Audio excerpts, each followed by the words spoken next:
Hey everyone, this is a face you might recognize. I'm your super dentist, and this is a part of me that you can see. The cleft lip scar, the deviated nose. But today I am going to talk about those scars which you cannot see. The ones that were carved not by the surgeon's scalpel, but in the school hallways, in that lonely playground, and in those silent, crushing moments staring into the mirror. I was born in 1988, and to my parents' shock, I had an open lip. Now, this was something they had never heard or seen before. In the confusion and fear, they wondered if it was their mistake or was it because of the fall that my mom had during her pregnancy. But they were determined. They fought hard to give the best care possible, and at the age of just 9 months old, I got my first surgery, and for them, it was a moment of immense relief. My childhood journey started with a lot of curiosity, like any other child, but I learned the meaning of being different very quickly. My pronunciation was not quite right, I had crooked teeth, I didn't look like other children. And then came the names, the hair lip, the weird mouth. And one person went on telling that I was taken from a garbage, and the scar that I had was from a broken glass. So these whispers, it echoed louder than shots. And it was not the mere cruelty of the words, but the profound isolation that I faced. I was the last one to get picked up for any team. I wanted to play cricket, but I was never chosen to play in my school.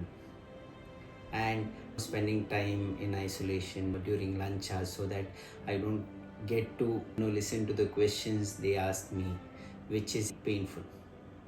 So that kind of bullying, it doesn't just leave the bruise that fades away. It chips into your soul day by day. You start believing those bullies. You start internalizing those lies. Maybe I am ugly. Maybe I am not enough. Maybe I am not worth. Now, this is the real deep injury. The slow, painful erosion of your self-worth. I have spent a lot of time in isolation, hiding away from people, hiding away from the cameras, swallowing my words in the class, too scared to speak up. But this story, it isn't just about the pain. It's about the survival that comes after. It's about finding that tiny spark which refuses to get extinguished. And my spark was fierce determination. I studied relentlessly, pouring every ounce of my energy into the books. And I secured a free seat in dental school. And it didn't stop there. I studied further and became pediatric dentist. I realized that my worth is never ever in the symmetry of my face. It is in the strength of my character, it is in the depth of my empathy, and it's in the resilience that I never knew that I possessed. This journey, with all its pain, has forged me into a person that I am today. It made me strong, it made me empathetic, and it gave me a burning purpose. And that is the purpose why I am sharing this with you today. I am not telling you this to gain any sympathy, but I am telling you this as a promise. I remember the confusion my parents felt, and I see the same confusion in the eyes of the parents today. I have lived through the challenges, and as a professional, I understand the management from infancy to adulthood. I want to remove the fear and replace it with the knowledge, and I want to turn the confusion into clarity. Now, this video is just the beginning.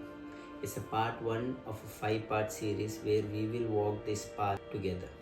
We will break down everything for you, from what the cleft is, how it happens, the step-by-step management at different age groups, what are the treatment modalities that are present, and how to nurture that incredible strength within your child. My story is the why, the motivation for you to see what is possible. And in the next coming 4 videos, I will show you how It's a practical guide to get you there. So, if you're a parent who are seeking answers, or that individual who has felt that sting of being different, then let my journey be a proof. The proof that a difficult beginning doesn't define your future. My Cleft story is just a chapter of my life, and it's not the whole book.